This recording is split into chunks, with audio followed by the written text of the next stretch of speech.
entiendo la comunicación y a partir del cual voy a explicar entonces la generación del objeto. Eso, el propósito es integrar el propósito global de hegemonía.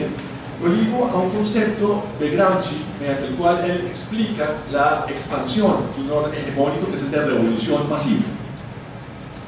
Una revolución pasiva podría describirse como un proceso de superación de crisis sociales generadas por la modernización capitalista en las cuales el Estado desarticula las fuerzas contrahegemónicas al cooptar sus líderes y absorber parcialmente sus demandas. Entonces, es un concepto que Gramsci desarrolla para explicar la relación entre el Partido de Acción y el Partido Moderado en la unificación italiana en el siglo XIX, pero que él extiende luego a otros contextos y lo usa, por ejemplo, para analizar el caso del Fordismo y del fascismo en su propia época, en los años 30 del siglo XX. Hay varios elementos que no puedo entrar a mencionar, pero básicamente es una estrategia política divisionista que funciona, sin embargo, bajo dos condiciones. Uno, que haya una concesión en términos de intereses a los grupos que se van a integrar, que originalmente eran grupos antagónicos. Y dos, que adicionalmente haya la posibilidad de que esas demandas de los grupos antagónicos sean reincorporadas en el discurso hegemónico. Entonces, en esa medida, la revolución pasiva es una operación ideológica.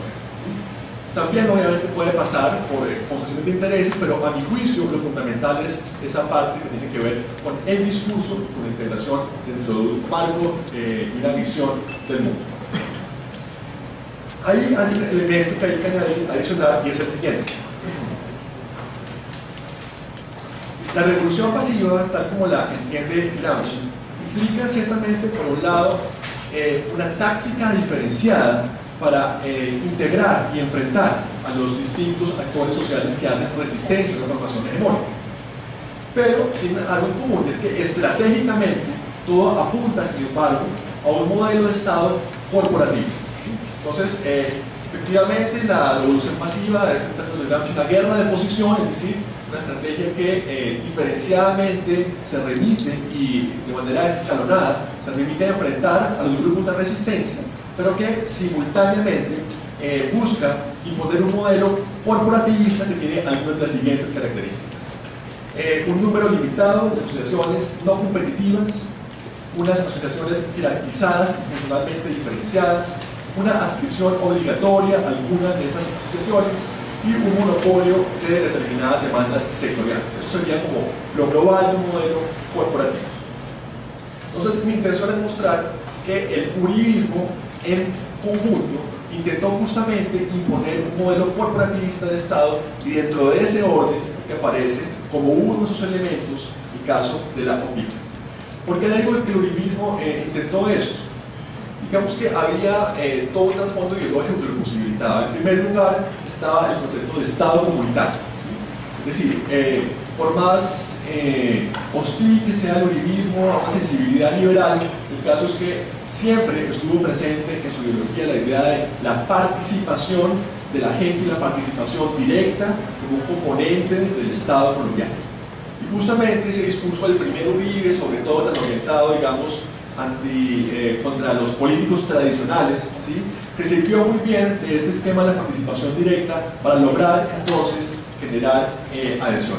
Y creo que no solo fue, digamos, una estratagema electoral, sino que efectivamente eso se implementó en ciertas prácticas políticas, como por ejemplo los consejos comunitarios. Pero, digamos, esa participación directa, no mediada por representantes, sin embargo, como lo hizo Uribe en un discurso del 23 de abril de 2009, era una participación modulada, es decir, participa directamente, pero el Estado va a tutelar y a ordenar lo que usted quiere decir, ¿sí? Entonces, esas demandas eran efectivamente escuchadas, absorbidas, pero bajo un mecanismo que intentaba administrarlas, controlarlas como corresponde efectivamente a un modelo corporativista.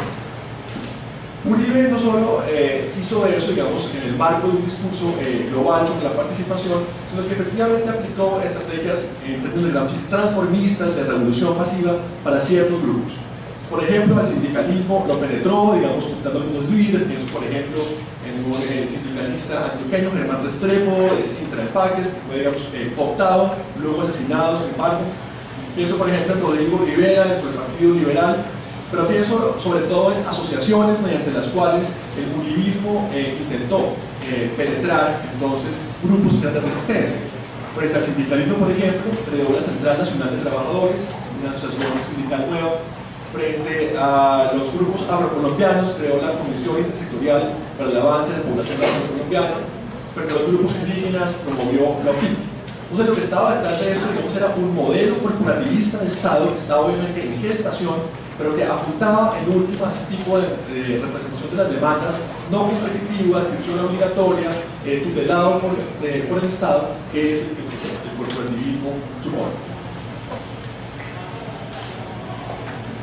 Como la revolución pasiva está ligada adicionalmente a la búsqueda de superar obstáculos al proceso de modernización capitalista, eso también implicó, de otra parte, lograr optar o más bien contener la movilización social con el fin de que el capitalismo funcionara sin trabas, ¿sí?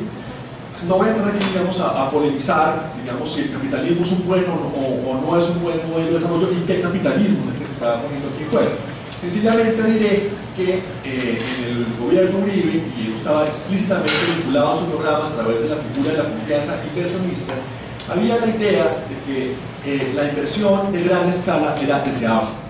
Y para eso, digamos, promovió toda una serie de políticas, entre esas algunas muy combatidas por las comunidades indígenas, como por ejemplo el Estatuto de Desarrollo Rural, como por ejemplo la Ley Forestal, como por ejemplo el Código Minero, que no, en mis palabras, en palabras de la Procuraduría General, eran consideradas políticas que no estaban dirigidas a beneficiar a los pequeños propietarios, a los pequeños agricultores.